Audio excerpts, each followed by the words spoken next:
సుధీర్ కుమార్ పేరును అధికారికంగా ప్రకటించారు కేసీఆర్. ప్రస్తుతం హన్మకొండ జిల్లా పరిషత్ చైర్మన్ గా ఉన్నారు సుధీర్ కుమార్. 2001 నుండి తెలంగాణ ఉద్యమకారుడిగా, పార్టీకి విధేయుడిగా అధినేతతో కలిసి పనిచేస్తున్న సుధీర్ కుమార్ సరైన అభ్యర్థిగా ఉమ్మడి వరంగల్ జిల్లా పార్టీ ముఖ్యులకు ఏకగ్రీవంగా ఆమోదించారు. ఈ మేరకు అందరితోనూ చర్చించి వారి సలహాలు సూచనల మేరకు కేసీఆర్ సుధీర్ కుమార్ అభ్యర్థిని ఖరారు ప్రకటించారు. దీంతో వరంగల్ ఎంపీ టికెట్ ఆశించిన తాటికొండ రాజయ్యకు నిరాశ ఎదురైంది. చివరి నిమిషం వరకు టికెట్ పై సస్పెన్షన్ కొనసాగింది. టికెట్ తనకే వస్తుందని ఆశించిన రాజయ్య నిరాశతో వెనుదిరిగారు.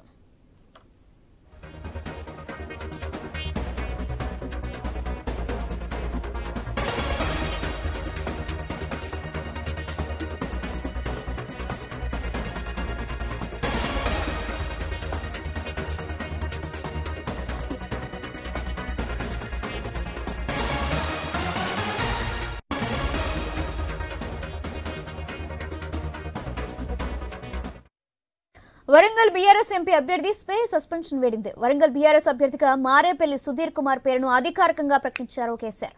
రైట్, ఇదే విషయానికి సంబంధించి మరింత సమాచారం మా ఇన్పుట్ ఎడిటర్ శ్రీకాంత్ అందిస్తారు. Over to Srikanth. Good evening. So మొత్తానికి ఒక హై డ్రామా నడిచింది వరంగల్ ఎంపీ టికెట్ పైన. నిజానికి చాలా రోజుల నుంచి వరంగల్ పార్లమెంట్ స్థానం పైన ఒక రకమైన సస్పెన్స్ కొనసాగుతోంది. ఒకసారి ఇప్పటికే ఆ టికెట్ ను కేటాయించడం జరిగింది కడియం కావ్యకు. అనూహ్యంగా కడియం కావ్య అక్కడి నుంచి పోటీ చేయనంటూ తప్పుకోవడం జరిగింది. ఆ తర్వాత కాంగ్రెస్ పార్టీ నుంచి మళ్ళీ అదే స్థానానికి వరంగల్ పార్లమెంటు స్థానం నుంచి కడియం శ్రీహరి కూతురు కడియం కావ్య పోటీకి దిగింది. అయితే ఇక ఈసారి అక్కడ బీఆర్ఎస్ టికెట్ ఎవరికి ఇవ్వబోతున్నారు? నిజానికి ఉద్యమకారులు కూడా చాలా వరకు ఇక్కడ పోటాపోటీ నెలకొన్నది. ఒకవైపు రసమై పేరు వినిపించింది, ఒకవైపు అక్కడ మాజీ అంటే కార్పొరేటర్ గాని, అట్లాగే ఉద్యమకారులు గాని, జోరిక రమేష్ గాని, అట్లాగే ఇంకో కార్పొరేటర్ డిన్నా పేరు వినిపించింది. ఇంకా కొంతమంది ఉద్యమకారుల పేర్లు వినిపించాయి. ఎట్ ది సేమ్ టైం అటు మాజీ ఎమ్మెల్యే తాటికొండ రాజయ్య పేరు చాలా ప్రధానంగా వినిపించింది. ఎందుకంటే గతంలో బీఆర్ఎస్ పార్టీలో కొనసాగిన వ్యక్తి, ఆయన సిట్టింగ్ గా ఉంటే ఆ స్థానాన్ని ఆయన కాకుండా కడియం శ్రీహరికి బీఆర్ఎస్ పార్టీ బీఫామ్ ఇవ్వడం జరిగింది. అక్కడ కడియం శ్రీహరికి ఆనాడు ఎంపీ టికెట్ ఇస్తామంటూ ఒక హామీ మీదనే కేసీఆర్ ఒప్పుకున్నారంటూ కూడా మాట్లాడినటువంటి సందర్భం. ఇట్లా నేపథ్యంలో ఈ అనూహ్యంగా కడియం పార్టీలో గెలిచిన తర్వాత తాటికొండ రాజయ్యను పట్టించుకోవట్లేదు అంటూ కూడా కొన్ని విమర్శలు చేసి ఆయన పార్టీ నుంచి వెళ్ళిపోవడం జరిగింది. ఆ తర్వాత అనూహ్యంగా ఇటు కడియం శ్రీహరి కూడా పార్టీ నుంచి వెళ్ళిపోవడం జరిగింది. కీలక నాయకత్వం సిట్టింగ్ ఎంపీ పసునూరు దయాకర్ తో పాటు ఇంకా కొంతమంది కూడా పార్టీ వదిలి కాంగ్రెస్ గూటికి చేరుకోవడం జరిగింది. సో ఇట్లా నేపథ్యంలో మళ్ళీ కడియం ఈసారి కాంగ్రెస్ నుంచి పోటీ చేస్తే ఈసారి మళ్ళీ ఇటు రాజయ్యకు టికెట్ ఇస్తారేమో అన్నటువంటి ఊహాగానాలు వినిపించాయి. ఈ రోజు ఉదయం నుంచి కూడా ఒక హై డ్రామా కొనసాగింది. తాటికొండ రాజయ్యకు ఫామ్ హౌస్ నుంచి పిలుపు వచ్చింది. ఎర్రవల్లి ఫామ్ హౌస్ నుంచి కేసీఆర్ వరంగల్ ముఖ్య నేతలతో సమావేశమయ్యారు. దీంట్లో భాగంగా ఇక మరికొద్ది సేపట్లో ఇప్పుడు అప్పుడు అటు వరంగల్ టికెట్ రాజయ్యకి కన్ఫర్మ్ కాబోతోంది అన్నటువంటి ఉత్కంఠకు ఒక రకంగా చెప్పాలంటే ఒక తాటికొండ రాజయ్య వైపు చూసుకుంటే కనుక ఒక నిరాశాపరమైనటువంటి రిజల్ట్ వచ్చిందని చెప్పాలి. బట్ బీఆర్ఎస్ టికెట్ మాత్రం కన్ఫర్మ్ అయిందని చెప్పడం ఎట్లాంటి సందేహం లేదు. అసలు జరిగిన పరిణామాలు ఏంటి? ఈ సిచ్యువేషన్ లో ఇప్పుడు బీఆర్ఎస్ పార్టీకి ఎంతవరకు కలిసి వస్తుంది? సుధీర్ కు టికెట్ ఇస్తే గనక మారేపల్లి సుధీర్ ప్రస్తుతానికి ఆయన హన్మకొండ జడ్పీ చైర్మన్ గా కొనసాగుతున్నారు. ఉద్యమకారుడు కూడా కేసీఆర్ కు అత్యంత సన్నిహితుడు. సో ఎట్లా ఉండబోతోంది అని మనతో పాటు వరంగల్ జిల్లా ప్రతినిధి ప్రశాంత్ కూడా అందుబాటులో ఉన్నారు. Prashanth, good evening. Good evening Srikanth. Yes Prashanth, అంటే తాటికొండ రాజయ్య ఉన్నప్పుడు కడియం శ్రీహరి ఎంపీగా ఉంటాడు, లేదంటే కడియం శ్రీహరి ఎంపీగా ఉంటే ఇటు తాటికొండ రాజయ్య ఎమ్మెల్యేగా ఉంటారు. ఈ పరంపర గత కొంతకాలం నుంచి కొనసాగుతూ వస్తోంది. బట్ వరంగల్ టికెట్ విషయంలో మాత్రం అంటే తాటికొండ రాజయ్య పార్టీ వదిలి వెళ్ళిన తర్వాత ఆ టికెట్ ను కడియం కావ్యకు కేటాయించడం జరిగింది. ఆ కావ్య కూడా కాంగ్రెస్ పార్టీకి వెళ్ళిపోవడం, మళ్ళీ అనూహ్యంగా ఇటు తాటికొండ రాజయ్యకి టికెట్ వస్తుందో అన్నటువంటి ఊహాగానాలు వినిపించాయి. ఈరోజు సాయంత్రానికి కూడా ఇక అప్పుడో టికెట్ రాబోతోందంటూ కూడా ఈ రోజు నిజానికి మనం కూడా మధ్యలో ఒక దగ్గర చర్చించుకున్నాం. ఏం జరిగింది అసలు? ఈ జిల్లా రాజకీయాల్ని మనం ఎట్లా చూడొచ్చు అంటావు ప్రశాంత్?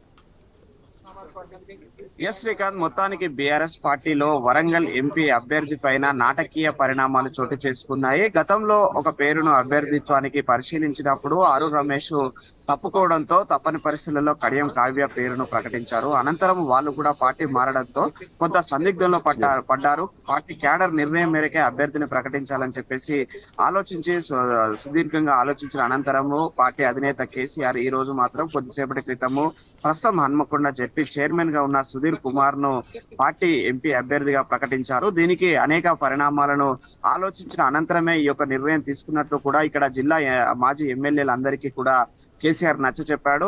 గతంలో ఇక్కడ డిప్యూటీ సీఎం గా పనిచేసినటువంటి తాటికొండ రాజయ్య పేరును కూడా చివరి వరకు కూడా పరిశీలించారు. కడియం కావ్య, కడియం శ్రీహరి చేసిన నమ్మక ద్రోహానికి ప్రతీకారంగా డాక్టర్ రాజయ్యను బరిలో దించితే కొంత పైచేయి సాధించవచ్చు అనేది కొంత రాజకీయ విశ్లేషణలు, అదేవిధంగా కొంత అనుభవజ్ఞులు చెప్పిన మాటలు తీసుకున్నప్పటికీ కూడా అది బీఆర్ఎస్ పార్టీ అభ్యర్థిత్వానికి సరితూగుతుందా లేదా అనేది కొంత పునరాలోచించిన అనంతరము మాత్రము ఖచ్చితంగా సుధీర్ కుమార్ కు టికెట్ కేటాయించారు. ఇప్పుడు ప్రస్తుతం అయితే రాజయ్యను కూడా పార్టీలో తీసుకుని స్టేషన్ కన్పూర్ నియోజకవర్గ ఇన్ఛార్జ్ గా అప్పగించి ఆ పార్టీని గెలిపించే విధంగా తనను కూడా పార్టీలోకి తీసుకొని వాడుకోవాలని కూడా కేసీఆర్ ఒక ఆలోచన చేశాడు. దీనిలో భాగంగానే ఉదయం నుంచి కూడా కొన్ని నాటకీయ పరిణామాలు చోటు చేసుకున్నాయి. ఉమ్మడి వరంగల్ జిల్లాకు సంబంధించినటువంటి కీలక బీఆర్ఎస్ నేతలందరినీ కూడా కేసీఆర్ ప్రశాంత్ మీరు చెప్తున్నారు వరంగల్ నుంచి రాజయ్యను తీసుకొని ఆయనకు ఒక స్టేషన్ నియోజకవర్గ బాధ్యతలు కూడా ఇద్దామన్నటువంటి ఆలోచన ధోరణి కేసీఆర్ కుందేమో అని. బట్ ఇక్కడ పాయింట్ ఏంటంటే ఎమ్మెల్యే టికెట్ ఆయనకు రాలేదు, బట్ ఆయన ఎంతో కొంత సపోర్ట్ చేయడం కూడా జరిగింది కడియం గెలుపు కోసం. మళ్ళీ ఈసారి ఆయనకు ఎంపీ టికెట్ కూడా రాకుండా పార్టీకి వచ్చి నియోజకవర్గ ఇన్ఛార్జ్ టికెట్ వస్తే ఇప్పుడున్నటువంటి పరిస్థితుల్లో బీఆర్ఎస్ పార్టీ కంప్లీట్ గా క్లోజ్ అవుతుంది. ఎల్పీ కూడా ఇవాళ రేపు కాంగ్రెస్ పార్టీలోకి వెళ్ళబోతోంది. ఇవన్నీ పరిణామాలు కూడా కనిపిస్తున్నాయి. ఇప్పటికే మనకు ఒక గతం నుంచి రాజయ్య అటు దీపదాస్ మున్షిని కలిశారన్న వార్తలు వినిపించాయి. అఫ్ కోర్స్ కలిశారు కూడా, కాంగ్రెస్ పార్టీలోకి వెళ్లే ప్రయత్నం చేశాడు, బట్ కాంగ్రెస్ పార్టీ యాక్సెప్ట్ చేయలేదు. ఇవన్నీ ఉన్నాయి. బట్ రాజయ్య ఇప్పుడు అంత రిస్క్ తీసుకుంటారా? అసలు ఎల్పీ కూడా లేకుండా పోతుంది భవిష్యత్తులో అన్నటువంటి పరిస్థితుల్లో గన్పూర్ నియోజకవర్గంలో బీఆర్ఎస్ పార్టీ బాధ్యతలు ఎత్తుకునే అవకాశాలు ఉన్నాయనుకోవాలా?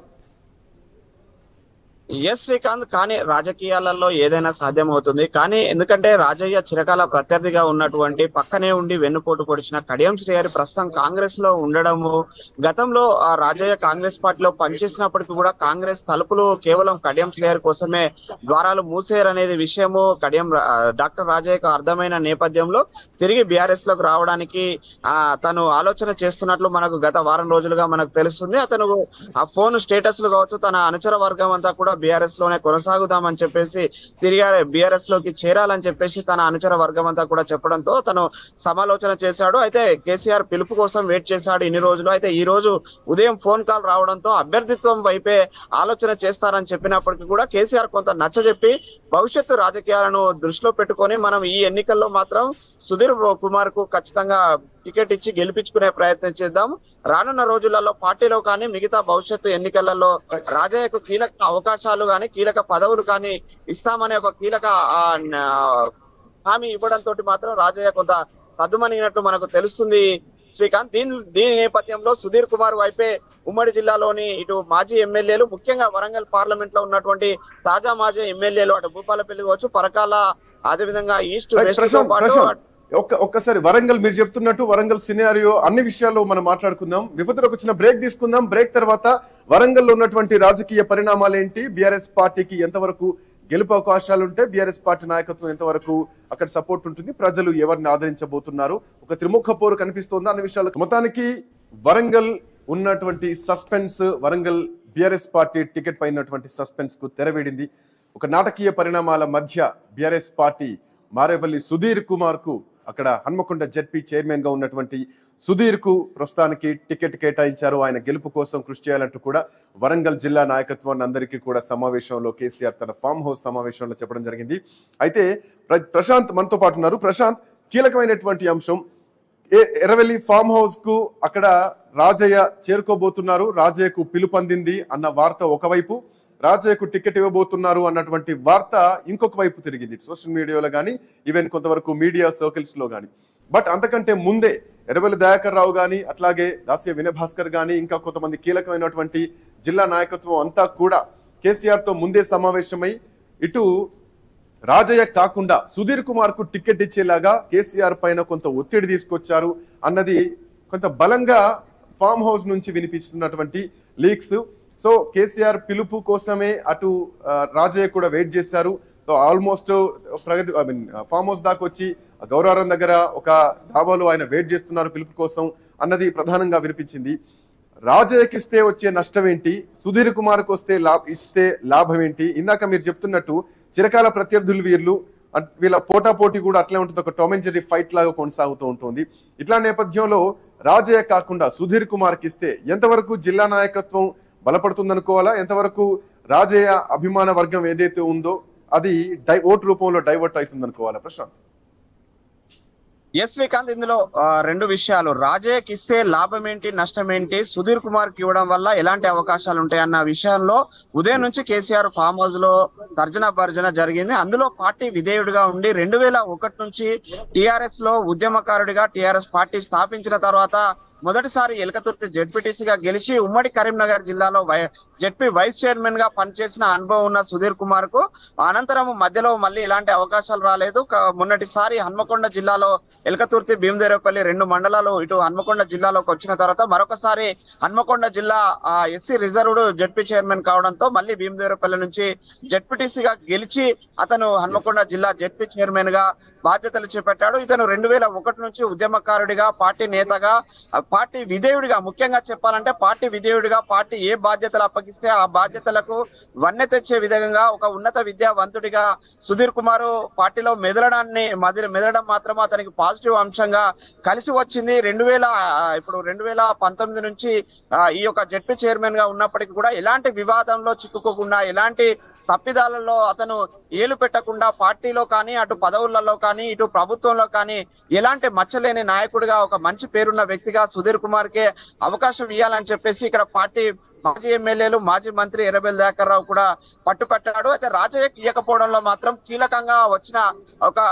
తగాదా మాత్రము అతను పార్టీని వీడి వెళ్ళాడు. ఈ తరుణంలో తీసుకొస్తే పార్టీని వీడిన వ్యక్తి మళ్ళీ దిక్కయ్యాడు. పార్టీ కనుమరుగయ్యే క్రమంలో ఎవరు అభ్యర్థి లేకనే రాజయ్యను తీసుకొచ్చారనే ఒక నెగిటివ్ సెన్స్ ప్రజల్లోకి, వివిధ ప్రతిపక్షాలకు ఆయుధంగా మారే అవకాశం ఉంది. కాబట్టి రాజయ్యను పార్టీలోకి తీసుకొని సముచిత స్థానం కల్పిస్తూనే పార్టీ స్టార్ క్యాంపెయినర్ గా లేదంటే స్టేషన్ గన్పూర్ ఇన్ఛార్జ్ గా పెట్టి ఈ యొక్క బీఆర్ఎస్ పార్లమెంట్ ఎన్నికల ఓవరాల్ సినారియోలో రాజయ్యను వాడుకోవడంతో పాటు ఇటు అభ్యర్థిని మాత్రం సుధీర్ కుమార్ ను పెట్టాలని చివరిగా తర్జన భర్జన అనంతరం ఒక ఒప్పందానికి వచ్చిన తర్వాతే సుధీర్ కుమార్ పేరును ఎర్రవెల్లి ఫామ్ హౌస్ లో కేసీఆర్ పార్టీ అధినేతగా ఖరారు చేసినట్టు మనకు దాదాపు సమాచారం తెలుస్తుంది శ్రీకాంత్. ఇందులో భాగంగానే రాజయ్యను కూడా పిలిపించారు. కానీ అతనికి ఎలా నచ్చ చెప్పాలి, ఎలాంటి ప్రాముఖ్యత ఇవ్వాలి, ఎలాంటి బాధ్యతలు ఇవ్వాలి అనే విషయాలు ఇంకా ఫైనల్ కాలేదు. కాబట్టి తనను అందుబాటులో ఎర్రబెల్లి ఫామ్ హౌస్ కు అందుబాటులో ఉండాలని చెప్పేసి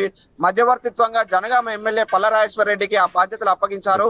రాజయ్యను ఎలా కోఆర్డినేట్ చేయాలి, రాజయ్యను ఎలాంటి బాధ్యతలలో పని చేపించాలి, ఓవరాల్ గా ఈ బీఆర్ఎస్ పార్లమెంట్ ఎన్నికల సినారియోలో అతన్ని ఎలా వాడుకోవాలనేది మాత్రము కొద్దిసేపట్లో కేసీఆర్ పల్లరాజేశ్వర రెడ్డి మధ్యవర్తిత్వం ద్వారా రాజయ్యకు ఈ విషయాలను చేరవేసే అవకాశం ఉంది.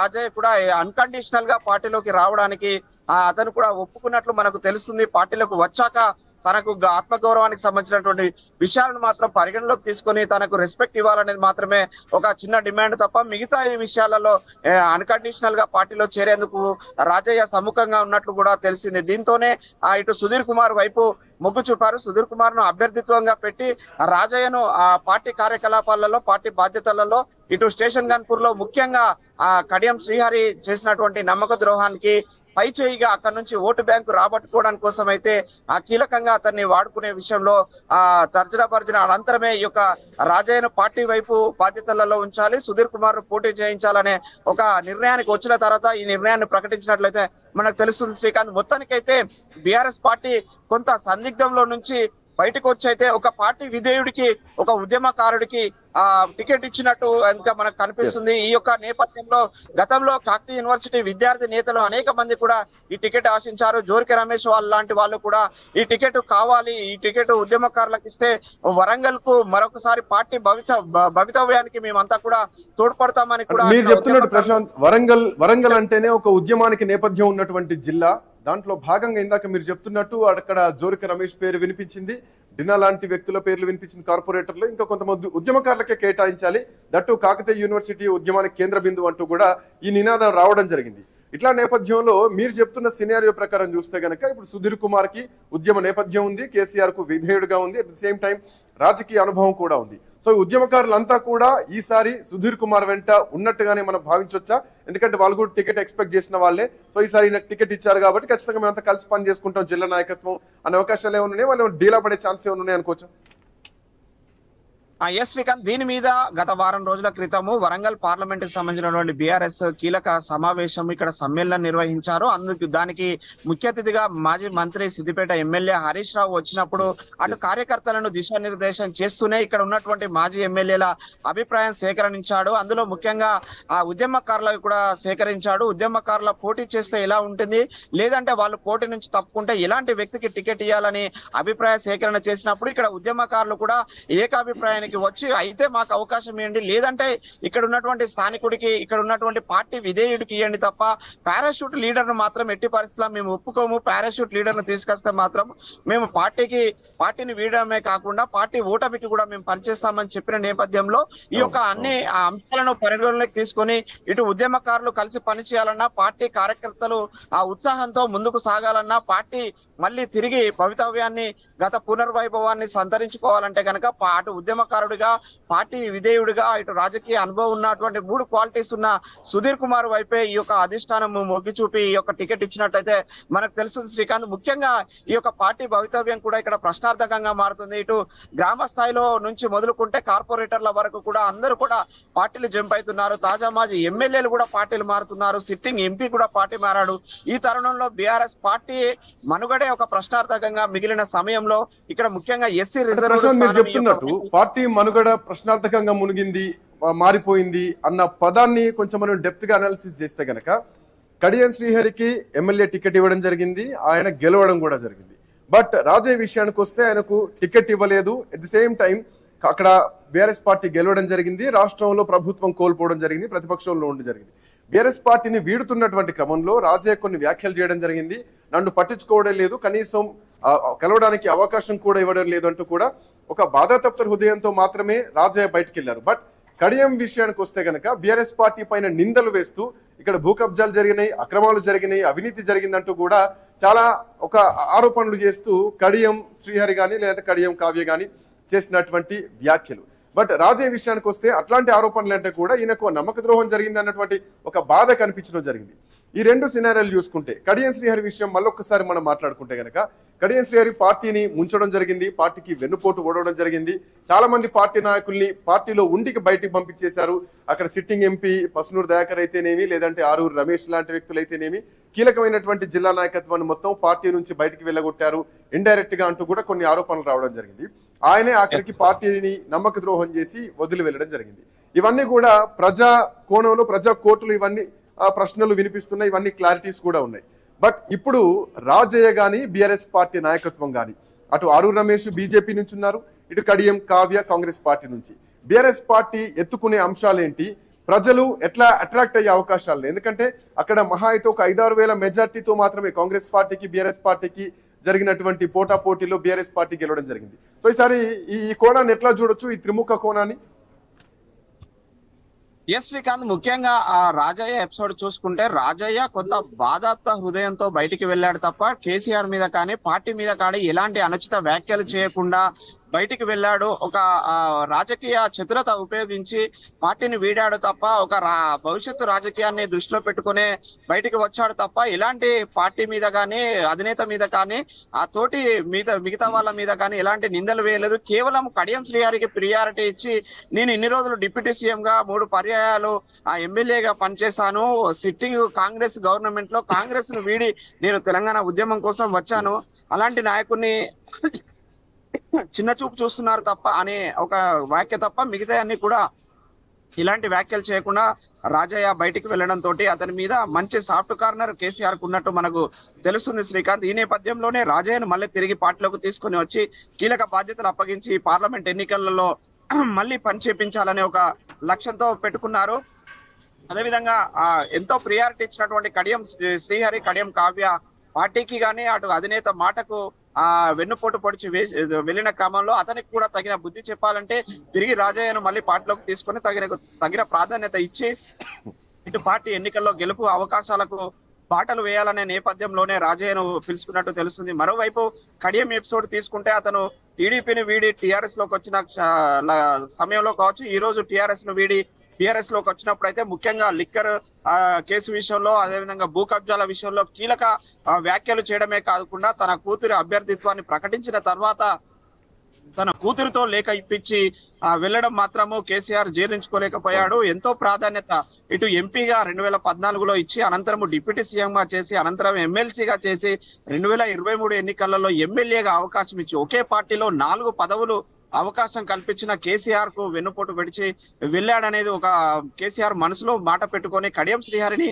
ఈ విధంగా ఈసారి ఏ విధంగానైనా రాజకీయ దెబ్బ కొట్టాలనే ఒక ఆలోచనతోటే ఈ నిర్ణయం తీసుకున్నట్టు మనకు తెలుస్తుంది శ్రీకాంత్. ఎందుకంటే టిఆర్ఎస్ కార్యకర్తల్లో గానీ ఉద్యమకారులలో ఒకటే ఉంది, కేసీఆర్ కొన్ని అనాలోచిత నిర్ణయాలు తీసుకొని ఉద్యమ ద్రోహులకు పదవులు ఇచ్చాడు, ఉద్యమ ద్రోహులను ఎంకరేజ్ చేశాడు, అందుకే ఈ పార్టీ ఓడిపోయిందని కీలకంగా ఇచ్చినటువంటి రిపోర్ట్లలో ఉంది. కాబట్టికే మరొకసారి ఉద్యమకారులకు, మరొకసారి పార్టీ విధేయులకు, మరొకసారి రాజకీయ అనుభవం ఉన్నటువంటి సీనియర్ లీడర్లకు కనుక అవకాశం ఇస్తే మళ్ళీ కలిసికట్టుగా పనిచేసి పార్టీకి వన్నె తెచ్చే విధంగా, పార్టీ ఊపు తెచ్చే విధంగా టిఆర్ఎస్ పార్టీని మరొకసారి జనంలో ఆకర్షించే విధంగా కార్యకర్తలు ముందుకు వెళ్తారనే ఒక ఆలోచనతోటి ఈ యొక్క నిర్ణయం తీసుకున్నట్లయితే మనకు తెలుస్తుంది. మొత్తానికైతే ఇటు కడియం ఎపిసోడ్ కావచ్చు, ఇటు రాజయ్య ఎపిసోడ్ లో రాజకీయ చతురతను ఉపయోగించే కేసీఆర్ ఈ యొక్క నిర్ణయం తీసుకున్నట్లు మనకు తెలుసు శ్రీకాంత్. మొత్తానికైతే ఈ యొక్క రాజకీయాలలో కేసీఆర్ ను దెబ్బ కొట్టాలని ఒకవైపు కాంగ్రెస్, ఇటు వైపు బీజేపీ చూస్తున్నప్పటికీ కూడా పార్టీని కాపాడుకుంటూనే మరోసారి ఎన్నికలలో తన మనుగడ చాటుకునే విధంగా బీఆర్ఎస్ పార్టీ అధినేత కేసీఆర్ ఆలోచించినట్లయితే మనకు కనిపిస్తుంది శ్రీకాంత్ ఈ యొక్క ఎపిసోడ్ లో మాత్రం. Thank you Prashanth. మొత్తానికి సౌజన్య, వరంగల్ జిల్లాలో ఉదయం నుంచి ఉన్నటువంటి నాటకీయ పరిణామానికి తెరపడింది. అక్కడ మారేపల్లి సుధీర్ కుమార్ ను అధికారికంగా పార్టీ ఈసారి వరంగల్ బీఆర్ఎస్ పార్టీ అభ్యర్థిగా కేసీఆర్ ప్రకటించడం జరిగింది. సో దీంట్లో భాగంగా ఈసారి గన్పూర్ మాజీ ఎమ్మెల్యే, మాజీ ఉప ముఖ్యమంత్రి రాజయ్యను, అంటే పార్టీ వదిలి వెళ్ళినా గానీ, ఒక అలక మీద కేసీఆర్ మీద అలకతోటి పార్టీ వదిలి వెళ్ళినా గానీ ఈసారి ఆయనను పార్టీలోకి మళ్ళీ ఆహ్వానించి పల్లా రాజేశ్వరరెడ్డి మధ్యవర్తిత్వాన ఆయనకు కొన్ని కీలకమైనటువంటి బాధ్యతలు కూడా అప్పగించే అవకాశాలు అయితే కనిపిస్తున్నాయి. ఓవరాల్ గా ఈరోజు ఉదయం నుంచి అటు ఎర్రవెల్లి దయాకర్రావు గానీ, ఇటు దాస్యం వినయ్ భాస్కర్ గానీ, ఇంకా వరంగల్ జిల్లా కీలక నేతల సమావేశంలో సుధీర్ కుమార్ పేరును, ప్రస్తుత హన్మకొండ జెడ్పీ చైర్మన్ సుధీర్ కుమార్ పేరును వరంగల్ బీఆర్ఎస్ పార్టీ పార్లమెంట్ అభ్యర్థిగా ప్రకటించడం జరిగింది. సో అటు ఇప్పటికే కాంగ్రెస్ పార్టీ నుంచి, గతంలో టీఆర్ఎస్ పార్టీ నుంచి టికెట్ సాధించినటువంటి కడియం కావ్య ఈసారి బీఆర్ఎస్ పార్టీ కాదను, బీఆర్ఎస్ పార్టీ నుంచి కాకుండా కాంగ్రెస్ పార్టీ నుంచి పోటీ చేయబోతున్నారు.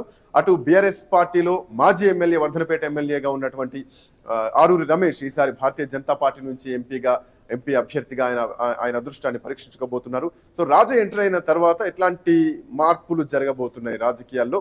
ఏదేమైనా కానీ వరంగల్ జిల్లాలో 2 ఉప ముఖ్యమంత్రులు, ఎట్ ది సేమ్ టైం ఒక మాజీ ఎమ్మెల్యే భారతీయ జనతా పార్టీకి ప్రస్తుతానికి ఎంపీ అభ్యర్థిగా ఉన్నటువంటి వరంగల్ జిల్లాలో రాజకీయం మాత్రం చాలా రసవత్తరంగా నడుస్తోంది. ప్రజా తీర్పు ఎట్లా ఉండబోతోంది, ఉద్యమకారులు ఎటువైపు ఉండబోతున్నారు, ఉద్యమకారులు ఇప్పటికే మాకు టికెట్ ఇవ్వండి అంటూ కూడా కేసీఆర్ చుట్టూ తిరగడం జరిగింది. చాలా మంది ఎమ్మెల్యేలను, మాజీ మంత్రుల్ని కూడా కలిసి వాళ్ళు అభ్యర్థించడం జరిగింది. బట్ ఉద్యమకారులు ఈ నిర్ణయంతో ఏకీభ